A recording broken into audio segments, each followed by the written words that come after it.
दोस्तों आज की यह वीडियो काफ़ी इंटरेस्टिंग होने वाली है क्योंकि आज के इस वीडियो में हम जानेंगे कि रूस ब्रह्मोस का इस्तेमाल क्यों नहीं करता, लेकिन अब रूस ब्रह्मोस 2 को अपनी सेना में भी इस्तेमाल करेगा। और हाल ही में आपने यह भी सुना होगा कि ब्रह्मोस 2 मिसाइल में रूस के हाइपरसोनिक मिसाइल जिरकॉन की टेक्नोलॉजी का इस्तेमाल भी किया जाएगा। और हम यह भी जानने की कोशिश करेंगे कि आखिर क्यों ब्रह्मोस 2 मिसाइल दुनिया की सबसे खतरनाक और घातक मिसाइल होने वाली है। तो वीडियो को अच्छे से समझने के लिए आखिर तक बने रहें। दरअसल भारत और रूस ने ऐसा खेल खेला है जो शायद अब चीन और पाकिस्तान को तो क्या अमेरिका को भी परेशान करने वाली है। दोस्तों इतिहास गवाह रहा है कि रूस में सत्ता किसी के भी हाथ में हो, भारत और रूस के बीच की दोस्ती कभी नहीं टूटने वाली। इतिहास इसका भी गवाह रहा है कि जब 1971 में भारत और पाकिस्तान के बीच बांग्लादेश को लेकर युद्ध हो रहा था, तब अमेरिका ने अपनी नौसेना के 3 बटालियन को बे ऑफ बंगाल की खाड़ी पर भारतीय सेना पर हमला करने के लिए भेज दिया था। तब रूस ने ही हमारा साथ दिया और अमेरिका के खिलाफ अपना न्यूक्लियर सबमरीन खड़ा कर दिया।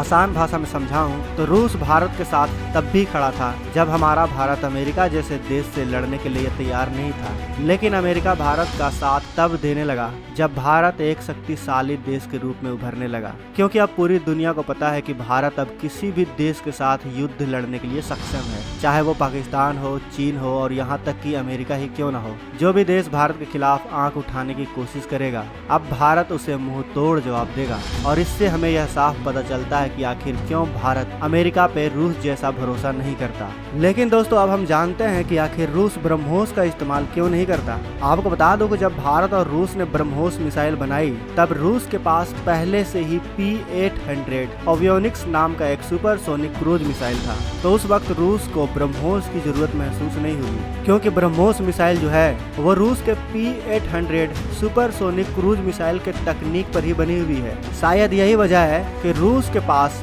ब्रह्मोस जैसी तकनीक वाली P-800 नाम की सुपरसोनिक क्रूज मिसाइल पहले से ही मौजूद है और इसी वजह से रूस ब्रह्मोस का इस्तेमाल नहीं करता। आपको बता दें कि भारत और रूस के बीच हुए ब्रह्मोस डील के खास पत्ते तो अब निकलकर सामने आए हैं। दरअसल दोस्तों भारत और रूस ने ब्रह्मोस 2 हाइपरसोनिक मिसाइल बनाने का ऐलान काफी पहले ही कर दिया था और रूस और भारत ने हाइपरसोनिक मिसाइल के इंजन को बनाने का काम भी काफी पहले ही शुरू कर दिया था। यह तो हम सभी को पता है, लेकिन ये बात क्या आपको पता है कि भारत और रूस ने ब्रह्मोस 2 को बनाने के लिए आपस में काम बांट लिया है। दोस्तों आपको याद होगा कि जब भारत ने ब्रह्मोस 2 को बनाने का ऐलान किया, तब रूस MTCR का मेंबर था और भारत MTCR का मेंबर नहीं था। इसलिए भारत उस समय ब्रह्मोस 2 को नहीं बना सकता था, क्योंकि जो देश MTCR का मेंबर नहीं होते वो देश 300 किलोमीटर की रेंज और 500 किलोग्राम से ज्यादा के वॉरहेड ले जाने वाली मिसाइलों को ना तो बना सकते हैं और ना ही उसका इस्तेमाल कर सकते हैं।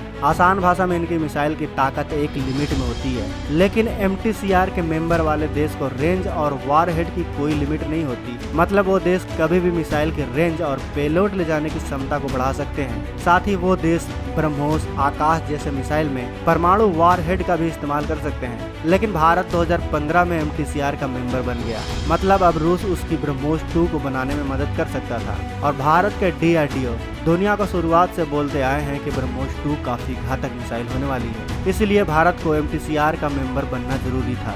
तो दोस्तों MTCR का मेंबर बनते ही भारत ने रूस के साथ ब्रह्मोस 2 को बनाने का काम तेजी से शुरू कर दिया, या यूँ कहूँ कि ब्रह्मोस 2 की टेक्नोलॉजी को बनाने का काम शुरू कर दिया। रूस ने ब्रह्मोस 2 के इंजन को बनाने का काम शुरू किया, वहीं दूसरी तरफ भारत ने ब्रह्मोस पर तेजी से काम करके उसे इतना एडवांस और घातक बना दिया कि ब्रह्मोस दुनिया का एकमात्र ऐसा सुपरसोनिक मिसाइल है जो जमीन, हवा, समुद्र और समुद्र के अंदर से परमाणु हमला करने में सक्षम है, वो भी आवाज की गति से 3 गुना ज्यादा स्पीड में। दोस्तों आपको याद होगा कि भारत ने 7 दिसंबर 2020 को हाइपरसोनिक मिसाइल के स्क्रैमजेट इंजन यानी HSTDV का सफल परीक्षण किया, जिसमें इसने 6 मैक तक की स्पीड हासिल की। और वहीं रूस ने 19 जुलाई 2021 को जिरकॉन मिसाइल का सफल परीक्षण कर उसे अपनी सेना में शामिल करने का ऐलान कर दिया।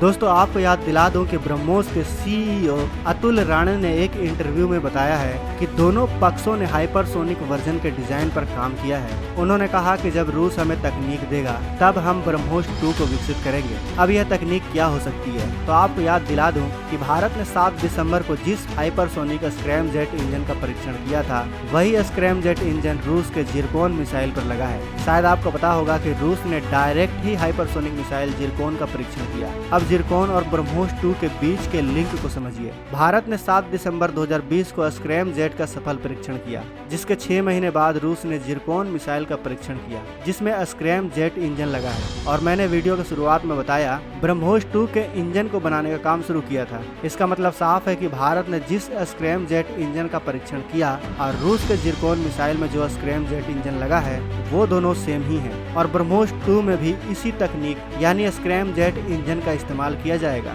साथ ही अतुल राणे ने यह भी कहा कि इसके पहले परीक्षण में 5 या 6 साल का समय जरूर लगेगा। मतलब यह साफ है कि ब्रह्मोस 2 को बनाने के लिए अब हमारे पास सभी प्रकार की तकनीक मौजूद है।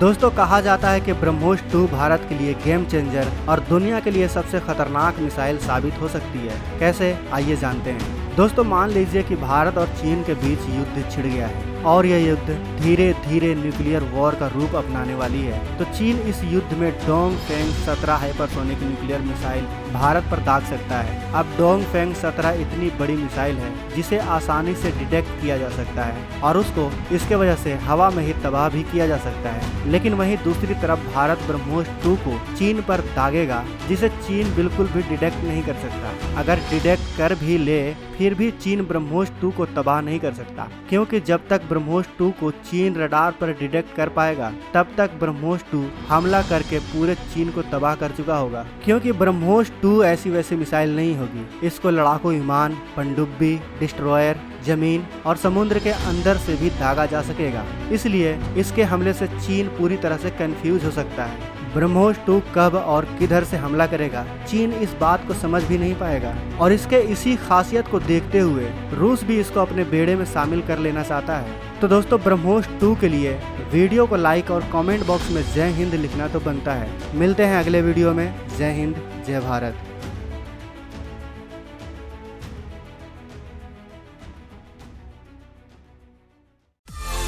दोस्तों अगर आपको ये वीडियो पसंद आए तो वीडियो को लाइक करें, सब्सक्राइब करें और इस घंटे को बजाय ऑल प्रेस करें हमारी वीडियो सबसे पहले देखने के लिए।